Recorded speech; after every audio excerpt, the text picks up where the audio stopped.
Prince মামুনের দিন শেষ, হিরো আলমের বাংলাদেশ। আলম ভাই যদি কাগজ দেখাইতে পারেন আপনি কি মেনে নেবেন? কাগজ তো দেখাতে পারে, মেনে নেব। এ বন্ড হিরো আলম, মাইন্না নে বেটা, মাইয়া কিন্তু তোর চাইতে সুন্দর আছে। ঠিক আছে, আর কাগজ তো না দেখাতে পারে, ওই যেমন সম্মানহানি করছে তার জন্য কি হবে তাই বলে। এ বেটা তোর আবার কি এর সম্মান? তুই তো ইচ্ছা করে এই নাটক গুলা করতেছ। যদি বলে যে 20-এর বোতলটা দিলাম খেয়ে তোমার পড়া লাগবে, আমি সেই 20টাই খেয়ে মরবো। চিন্তা করেন এই হিরো আলমের লাগিয়া নাকি মাইয়া 20 খেয়ে মরবে। ওরে বাবা রে বাবা। আমি আপনাদের সবার সামনে কথা দিচ্ছি, 20 খায় মরলে তাহলে আর দায়ী হবে না, মালে কিন্তু খুব চালাক আছে, মরলে কিন্তু দায়ভার নিতে পারবে না। তাই না? কেন তাই না? যদি আমি 20 খায় মরলে তাহলে দায়ী কে? দায়ী তো আমরা কেন ফেসবুক অ্যাকাউন্ট খুলছিলাম, এটাই আমাদের অপরাধ। যদি আমি কাগজ না দেখাতে পারি, আপনি এতটা নিষ্ঠুর হয়েন না।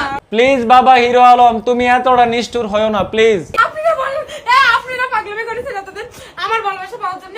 এতদিন সেরির ভালোবাসা পাওয়ার লাগিয়া পাগলামি করছে, আর এখন সে পোল্টি মারছে। আমি জানি কাগজ কোত্থেকে আমি আচ্ছা, ঠিক আছে, আচ্ছা। আর আমি ওনার বউ, এটা আমি জানি। বউ জানে সে হিরো আলমের বউ, কিন্তু হিরো আলম জানে না এটা তার বউ। কি একটা অবস্থা কন্ত ভাই। এর একটা বিয়ে আসলো, এর 10 বছরের একটা বাচ্চা আছে। মিথ্যা কথা। তো বাচ্চা থাকলে তোর সমস্যা কি? তোর কাছে তো বাচ্চাওয়ালা মানুষই যাবে। সব জানেন আপনি 5 বছর 10 আচ্ছা, বছর না, আচ্ছা, যাই হোক, সব বিয়ে জেনে হচ্ছে, শুনে কিন্তু 5 আমার বিয়ে বছরের একটা করছে। শেষ বাবা হিরো আলম, তুমিও কিন্তু প্রিন্স মামুনের কাছে যাইতেছো খুব তাড়াতাড়ি। অস্বীকার চাই, সে আমার বিয়ে করেনি, সে কি বিয়ে করেনি তাই বলো। তোমরা সবাই কি জানো? হিরো আলমের কলজায় পানি নাই, আজকে ওর খবর আছে। এই যে বাচ্চাগুলো নষ্ট করলো, এখনো যে আমি প্রেগন্যান্ট, সবকিছু অস্বীকার চাই। আর তুই জাইন না শুন না হিরো আলমের কাছে গেছো কে? হয়তো একটা বন্ড। তুমি কি বিয়ের টাইমে ছিলা যখন বিয়ে করে? বিয়ে করা লাগে না, তুমি বিয়ে করা ছাড়াই আকাম করছো, আমাদের বোঝা শেষ। কিছু প্রমাণ আমি দিচ্ছি, ওই রুমে তো আমরা ঢুকতে দিচ্ছি না। আসেন। প্রমাণ আজকে কইরাই ছাড়বে, তুমি কিন্তু আজকে আর বাঁচতে পারতেছো না চান্দু। ওই শাড়িটাও তো আমার, আপনি রাখছেন, ওরা কার? এই শাড়ি আচ্ছা গেল। প্রমাণ একটা মিলছে, আলমারিতে মঠেলের শাড়ি পাওয়া গেছে। আর শাড়ির কথা বলছে, এই জায়গার মিডিয়া এখনো রিয়ামনির শাড়ি কাপড় দেখাইতেছে। না, রিয়ামনির শাড়ি কাপড় দেখবো না, তুই আর কোন মেয়ের শাড়ি কাপড় রাখছো ওটা দেখাও। রিয়া মনে বউ ছিল তাই ছিল, আমিও বউ তাই আছে, এটা তো বুঝতে হবে। না, কথাই লজিক আছে, আর কোনো প্রমাণের দরকার নাই, এই সেরি হিরো আলমের বউ। বিভিন্ন মেয়ের কাপড় থাকে না, শুটিং করে কিন্তু মেয়ের কাপড় থাকে বলে তো এই অশান্তি আজকে।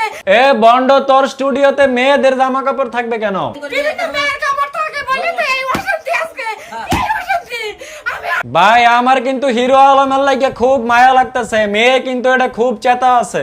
যে বেড়ে আমি শুই, সেই বেড়ে বিভিন্ন মেয়ে নিয়ে এসেও থাকে। চিন্তা করেন স্টুডিওতেও সে মেয়ে নিয়ে থাকে, কি রকমের পুংটা হে। অত্যাচার অনেক সহ্য করেছি আমি, আর না, আমি আর পারছি না, আর না, আর না। প্লিজ আপা, আপনি ওরে প্রিন্স মামুনের কাছে পাঠানোর একটা ব্যবস্থা করেন। আপনি টেলিফোন দেবেন, আপনি আমার জীবনকে কেন নষ্ট করবেন? ক্যামেরাম্যান আর সাংবাদিক না থাকলে আজকে তোমার খবর আছিল। আমি আপনার পাগলের মতো ভালোবাসি, এটা কেন বাবা খাইকে তোর মাথা ঠিক কেন? শরীরে নাই এক ফোঁটা শক্তি, আর এই মেয়ে নিয়ে থাকে স্টুডিওতে। বাবার মধ্যে মাথা ঠিক নাই। আমি খাই না, এই কথা আমি মদ খাই খাই, না। বাবা খাই কিন্তু। এ বাবা খাইছে মানে তুই এডি কি কও? তাহলে এখন দয়া করে তুই এখান থেকে যাবি, 2 দিন পর আসবে কাগজ দিয়ে সবার সামনে। এখন কার কথা বিশ্বাস করবো কন? কি একটা বেজালে ফালাইছে। বলেন, কাগজ নিয়ে আসার পরে মানুষদের বল তুই দেখাতে পারিস। আপনি মেনে নেবেন তো? আমি মেনে নেব না। খেলা কিন্তু এইখানেই শেষ না, 2 দিন পরে আবারও বিয়ের কাগজপত্র নিয়ে হাজির হবে। সেই পর্যন্ত সবাই ভালো থাকবেন, সুস্থ থাকবেন।